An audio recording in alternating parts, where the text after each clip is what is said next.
Welcome to Real Estate 411 with Bob and Beth. I'm Bob Moore from Costello Realty. Costello is located at 195 Main Street in Franklin. I'm here with my good friend and co-host, Beth Vega-Whitman. Good morning. Good morning, Beth. Today we have a great show for you lined up. We have a home inspector with us. Today we have Lori Scholl from Realty Home Inspection. Good morning, Lori. Good morning, and Good thank you morning, for Lori. inviting me. Thanks for I appreciate joining it. us. So I You're very wanted to welcome. ask you how you started in the home inspection field. Home inspections, I started back in 2008, just like a lot of other people who have lost their jobs in that year. I was trying to find something else to do. And I went back to home inspections. It was something I looked into many years ago, and it was more of a Wild West back then. In 2000, the state of Massachusetts made home inspectors get license or had licensure. So there's education requirements. portion and certification process. Yes, there's 75 hours of educational classroom education. It also involves or goes over the 266 CMR, which is a Commonwealth of Massachusetts regulations that govern us.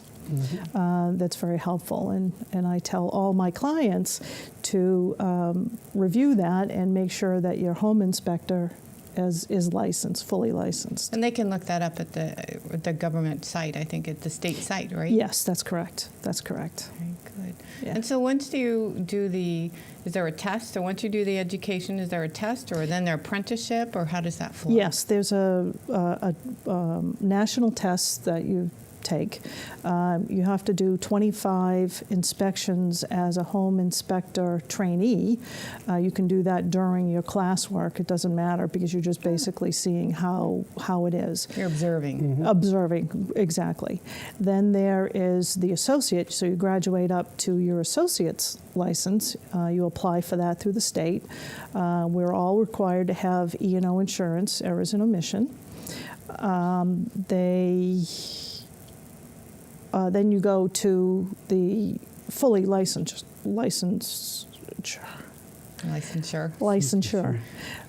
That's after 125 inspections? That's after 125, and they all have to be with supervision by a fully licensed home inspector. So you do the inspections, and let's say I supervise, make sure you did everything correctly. Is that the way it works?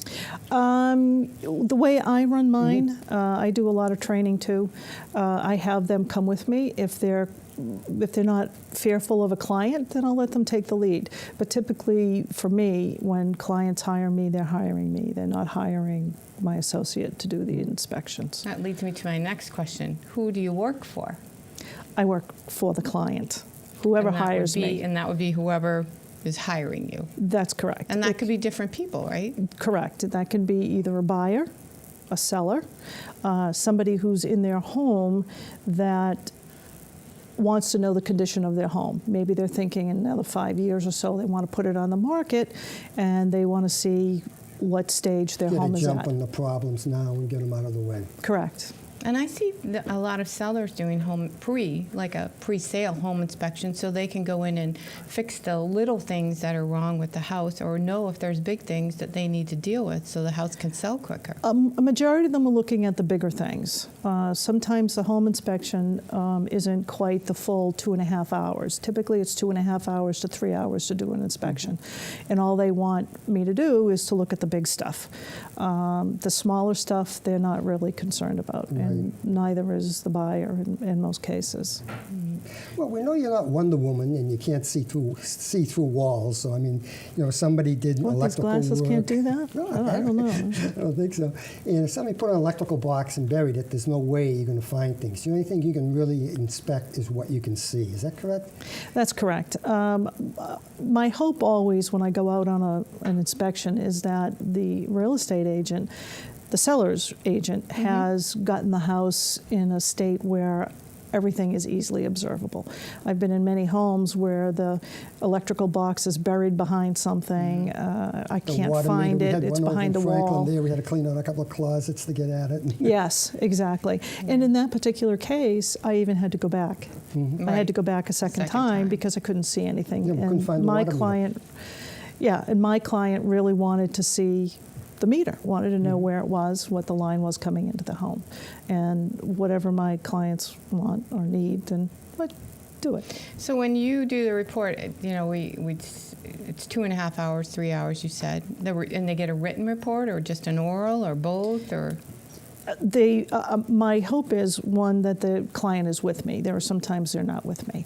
I welcome them to ask questions. I welcome them bringing their contractors if they have somebody that they also want with us. Everybody asks questions and I answer. Whatever you need to know. If I don't know it at the time and I can't know everything, then I will certainly put it in the report or let you know. Because I used to tell people when they're buying a house that the home inspection isn't really to uncover huge issues with the house or nitpick on price. It is to find big problems, but it's also, the whole reason they're doing it is to see how everything works, It's the condition of the home at the time of the inspection, correct? And All it's the a- major components, the electrical, the heating, Yeah. plumbing, and so on. In the structure, roofing. A lot of Yeah. people focus in on roofing. But it's interesting that clients, when they do research, they do focus in on one thing or another. No, that's So true. that's When they have a okay. concern about something, that Yeah. would be, yeah. Water is one of the big things. I had one client that it was just water, water, water. And he didn't care about anything else. So Just must tell have me had if an there's issue water. with that.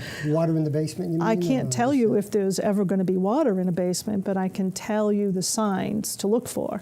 I can look for items that would tweak my interest as to the possibility of water seepage. Stain on a wall and things like that. Efflorescence, yeah, there's that. Or even on the outside. Sometimes you can tell by the drainage or And the grading, And the the grading. landscaping up against a house. Is the foundation, is the soil right up to the bottom of the foundation or the top of the foundation to the sill plate? Yeah, all those places. So there's different kinds of home inspections, or inspections you do on a home. You do general home inspections, but there's septic and radon and trying to think pest inspections. Now, do you do those, or are those separate? Those would be additional services. I don't do, well, let me step back on that one. The pest inspections, all home inspections include pest site. You're doing the inspection, you're looking at the wood, you're looking for things. So if you see signs of Termite tunnels or something like termite that. tunnels, if you see carpenter ants, activity, then you call that out. And that may be a sign that there's more problems, Right. additional problems that they need to And then get they should get a full pest inspection? a Is that full what you're pest saying? inspection. There are mortgages or banks that require the wood-destroying organism. On a DD. VA loan, you have to do all those. Yeah. Right. Some FHAs, I believe, also do that too. Right. Yeah. So I'm not licensed to write out those forms. You have to have a chemical license to be able to fill those forms out. Now, your typical home inspection, we start outside. When we pull up to the house, what are we looking at? Where do you like to start? Checking out the roof, the ventilation, and Usually when I first walk up or get to a property, I look up, I look down, I look to the left, I look to the right at the front. I go to the sides, I look down the walls, I look to see where the vegetation's going, I see if the ridge is, the roof ridge is bowed or heaving, there's any heaving on the roofing. Then I go around all the smaller things, any holes in the foundations, the electrical wiring, is there trees hanging on it, is it high enough, is it on the roof, is it touching gutters, those kind of things. And then the outdoor decks, you kind of inspect those too. Yes, footings, if they have footings. A lot of older homes don't have footings for the support posts. So those, sometimes there's no flashing. Sometimes you can't see it, but the flashing is missing between the ledger board and the house, where it's bolted to the house. You must see a lot of decks the homeowner put on themselves, don't you? Oh, yes. And Yes, you don't yes, yes. inspect for code, right? That's not something that's part of it? No, it's not. We're not code officers or licensed to do that. Or certified. I think there's certifications for those. But those are to the town, usually town officials or folks that have building license. They're all code. But you can tell by the deck looking at it whether it's all rotted out or ready to fall down or it's not. Yes, Up properly, as an example, I saw one that they used angle iron to hold it to the house. It was, yeah. That's scary. It was. It had been sitting there for a very long time, but nonetheless, it was a couple of pieces of angle iron that was holding it to the house. Wow. Yeah. To do it yourself, huh? Yes. Yeah. Well, most people, when they have a problem, they see a problem in their home, they fix it the best way they can without having to pay somebody a lot of money to tear it down and rebuild Right. it, which is not what Yeah, it's not what they understandable. wanted. Some people have gotten very, very inventive through the years, I and can I've seen imagine. a lot. Yes, I've seen a lot. And it must be the same when you get inside looking at the electrical. I mean, you must have had some that looked like Surefire Electric did it, right? Yes, I think the scariest one I had was an electric box that came right off the wall when I was Wow. trying to take the screws off the panel. It Great. yeah. There was two of us there, thankfully enough. Somebody would be able to And grab it. And, yeah, the guy that was with me just held on to it, and we kind of put it back the way it was. Makes you and afraid said, to even touch it, though.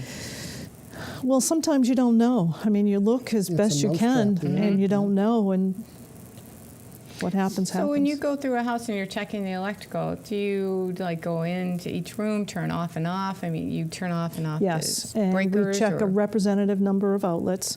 The typical issue we see with outlets are loose. They're loose. Right. A lot of times they're reverse polarity. Sometimes they're not grounded. I was in a brand new house. A lot of people think that brand new homes, they don't have what could to. be wrong with this? Yeah, what could be wrong with it? I did the second floor of a brand new home, and all of the outlets were reverse polarity. All of them Reverse. reversed. So make it very easy to get electrocuted or something like that. Well, it can damage equipment, that kind of thing. So you don't want that, and you still have the builder on your side, so you have them come back and fix it. It's almost hard to believe a new home. You could see maybe one being wrong, but the whole second floor, wow. No, brand new homes, I've seen sagging sheetrock and ceilings. They never screwed the sheetrock up. What else? Another. Well, it wasn't as new anymore, but they never had a home inspection originally, and there was a wall missing, and underneath a cabinet in the bathroom, one of those Yeah. small countertops that come out. They never finished the wall. And this is on a new home. This is a brand new home. So Yeah, new yeah. homes, that's a good question. So a lot of times people, do I need to do an inspection on a new home? Do I need to do one on a condo? What's the point? People ask that kind of question. So Yeah. kind of pose that to you. So obviously you run into issues. So it is. Yeah, if you're getting a condo, sometimes people just say, well, there's building management and they're taking care of it. Well, yeah, but you don't know the condition of everything. I was in one place and we were down in the storage for my client, and they had a leaking sewer pipe which they didn't know about. So we happened to see that. I don't tell them. The client sends off the information to Right. the condo association. As far as newer homes, yeah, I would definitely get it done. And a lot of times what happens is the builder uses that inspection as a checklist or a punch list Punch for them list. to finish. I don't think that's the best way, but that's what they do. Well, that's a good point. I mean, like a lot of people No thinking, I got a opinion. brand new home, what could possibly be wrong with it? And Right. you just brought up some very good points. Yeah. So And they when do. something's They have to have an unfinished- inspection from the town and occupancy permit, but that's a lot different than what you're talking about, which is more detailed. Correct. Yeah. Now there are also home inspectors that have that are in professions like plumbing and contractors and things like that. But they're used to looking at a home with a certain eye, you know, and it's towards plumbing, and things are very easily missed, and that's why the training and being under a fully licensed home inspector, even those folks start looking at a home very differently than they do right now. With everything, looking at the whole picture. Yeah. Now, in the older homes with this mass save coming in, putting a lot of insulation in your attic and really battening down the hatches, do you see any problems with that? I heard a lot of stories that, you know, they come in here, they make things too tight, next thing you're getting mold in the attic. Well, as far as I know right now, because of the stretch codes that are adopted by the towns, and I believe most towns now have to have or have accepted the stretch codes. What's the stretch codes? Those are the new energy codes Okay. for houses. Today, new homes are required to have a HERS rating. That's a home energy rating system. That gives a rating from 0 to 100. The closer to 0 you are, the more efficient you are. Okay, so most of the new homes are coming in 50, 60. I do inspections for banks, and some of the newer homes that I've been looking at are getting closer to 0. Wow. A lot aren't going to reach that, but you know, that's the goal. That's their goal. But is that too tight? Are you trapping moisture in the house? Well, Are you causing problems? part of what was happening was when Mass Save started, or when the entity came about, houses were becoming too tight, and there were mold issues. So now, as far as I know, the insulation companies now have to pull permits, which requires them to do a blower door test, which is depressurization of the house. And through the calculations, they know how many air changes there are per hour, or how much air is moving in and out of the house. And once the insulation has been finished, completed, they do another blower door. They do calculations to make sure that they're within usable air in a home. You know, they're within the standards. What people don't understand is when a home is insulated and there's mold, it's where did the moisture come from? Right. Well, it comes from us breathing, from us showering, the dogs, the plants, cooking. There are a lot of things that we all take for granted that we don't think that Probably or even associate with moisture. Bathroom ventilation and things like that. It's not vented right. And I've even seen people just venting into their attic. Yes, which becomes a problem, as you probably well know, Oh, yeah. with all the black up in the attic When you space. see the black in the attic, do you really need to bring in a mold mitigation team, or is there certain types of molds, or what's the best way for somebody to handle There are that? many types of mold. You could be out in your lawn doing regular gardening and bring in thousands and thousands of spores on your shoes, on your clothing. I mean, you can't get away from it. That's just what it is.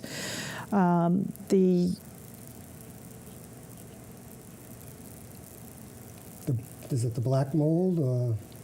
Yeah, no, the mold that I first I would recommend that they get it tested before anybody gets excited, because they read whatever they read on the internet and hear from other people. There's all Just get it different kinds, tasted. yeah. And a mold test it. remediation company could test it. No, I do testing. Okay. I do testing. Oh, cool. So while I'm there, I can do the testing too. Then we wait for the results. I always tell my clients, don't panic until you have all the information to get Right. panicky about.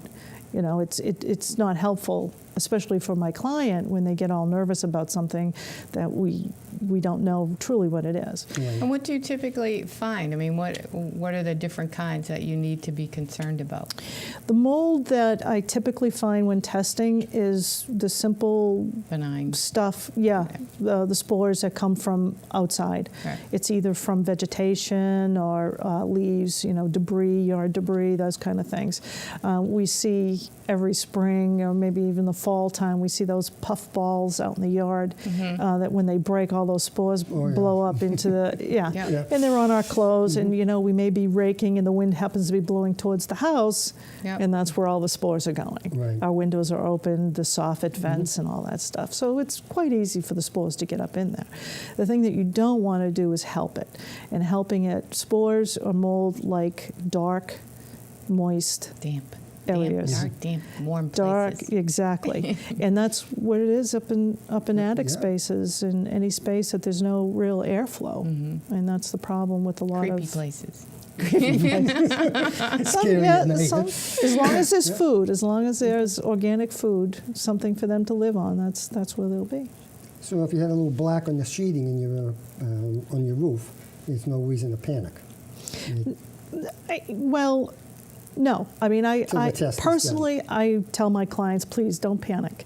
Let's figure out What we what's have. happening and what we have and what it takes to get it straightened out. A lot of times, smaller areas, it's not a big deal, and you have to correct the ventilation. It's ventilation and any blockages that you have in the attic space. So you got to clean it up, and you have to identify the source and fix it. Yes, exactly. A lot of times in homes, I see gable vents, and then I see soffit vents, and then I see ridge vents, and I'm thinking, all right, let's just see what's up in the attic when I get up there. And sometimes with all of those, theory-wise and building standards, I guess, for lack of better words for me, the ventilation isn't as proper as it should be, or as good as it should be with all of those ventilation. You're not getting the flow you need. Right, exactly. When you have Counteract gable each vents, yeah, exactly. Yeah. They counteract each other. Yeah. Exactly it. Too many. What are some of the other big problems you see in a home inspection? We check the electrical, we go up in the attic, we look at the outside, we check the basement, probably, One of the other bigger things is the heating systems. I was going to ask you about that. Yeah. Heating systems, we have to have them in New England. Right. It's the same as air conditioning down in the South. You need it for good living, healthy living. A lot of people don't understand that an oil-fired boiler or furnace needs to be serviced annually. They clean it out, they clean the filters, they make sure the oil line's not clogged or damaged, those kind of things. The And flue that is the air working. lines work, yeah. Exactly. The flue, Exactly. definitely. Gas. Most people don't realize that the gas furnaces or boilers should be serviced also. I've heard different people say, "Oh, you never have to have it done until there's a problem." Really? But Okay. yeah, that's not true. You really have to make sure that you have no corrosion going on. Your flue is venting properly. I guess they just say that because it's cleaner than oil, but it still has its issues. Right. I mean, there's still going to be problems with problems with the byproducts of combustion. I mean, you're getting CO back in the house if you don't have a Right, good and that's what fire an rate. good HVAC technician will do. Make They'll sure do you the got a good- testing, they'll test the flow. You just don't want carbon monoxide flowing back into your home. No, never. Not at all. Well, when you do a home inspection, and we just say you come out, I'm thinking of buying a home, you did the inspection for me, would you recommend me buying that home or not buying it? Or do you just stay out of it? Here's the report, here's what I found wrong with it, here's the good things about it. Some things should be fixed immediately, other things can, kind of wait. You don't get involved with recommending. If I asked you, you think it's a good buy? Should I buy it, Laurie? Yeah, no, I don't get into, with a client, or home inspectors don't get into You're saying, just either- yes, go ahead and buy it, no, don't buy it. It's totally up to you. It's our opinion, or it's my opinion of the home. So my opinion and your opinion may be two different things. Right. What may be a big deal to me may not be a big deal to you, or vice versa. And it might be someone who's buying it who has the skill level or has the contacts or the skill level to fix it. So whatever that issue is for someone else might be a $20,000 item and ticket, and for somebody else, so the person that's buying it might be $2,000. So Exactly. Right. I don't know what the their background sensitivity is. is different. Somebody's got a brother-in-law that does this, or whatever there, they can do it, we'll say for cost. Right. And I have no idea of that unless they specifically tell me that. And aren't most reports are part of the report, like a tick, like a fair, it's a rating system. And some of them that I've seen, they do excellent to fair or needs to be improved. I've seen all different kinds of There are systems. different types of reports. There are written ones, there are computer-generated ones, there are the checkmark ones. There depends on narrative the ones. It just depends. Yeah, it depends on the home inspector. Mine, I don't have excellent, good, fair. I do either repair, inspected, not inspected, repair, or monitor. condition. And then I have something that's, a little bit more to that, like a safety concern, or at the beginning of all my comments. This. Yeah, you definitely have to take care of this. Or Yeah, that. and I tell all my clients that you can either do, and most, I think most home inspectors will say, you can either do the repairs, not do the repairs, do some of the repairs, put them on a list for the next 5 or 6 years. Set your priorities. Set your priorities, exactly. It's totally up to you. Right. And I think that's one of the good reasons for someone to do a home inspection is, 1, to catch any large issues, but 2, to learn what they need to do and in what time frames and how to take care of their new house, Right. their new toy. Yeah.